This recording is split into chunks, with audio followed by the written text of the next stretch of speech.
গ্রামের এক প্রান্তে একটা পুরানো কাঠের বাড়ি আছে, যেটার দোতলায় কেউ ওঠেন।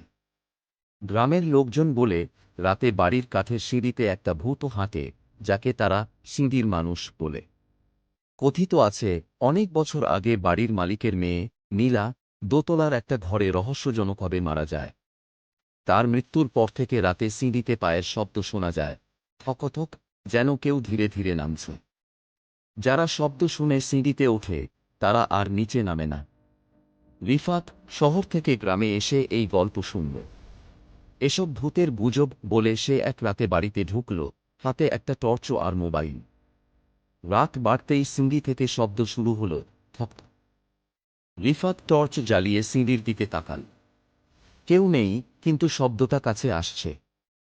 হঠাৎ একটা ফিসফিস শোনা গেল, রিফাত ওপরে আয়। রিফাতের গা শিউরে উঠল, তবু সে সাহস করে সিঁড়িতে পা রাখল। প্রতিটি ধাপে তার পিছনে শব্দটা আরো জোরে হল। দোতলায় পৌঁছে সে একটা বন্ধ ঘর দেখল।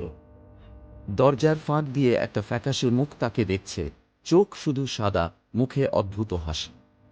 কণ্ঠটা বলল, আমার সাথে থাক। রিফাত পালাতে গেল, কিন্তু সিঁড়ির ধাপগুলো যেন নড়ে উঠল, আর একটা ঠান্ডা হাত তার কাঁধ ধরল। সে চিৎকার করল, কিন্তু শব্দটা সিঁড়িতে হারিয়ে গেল।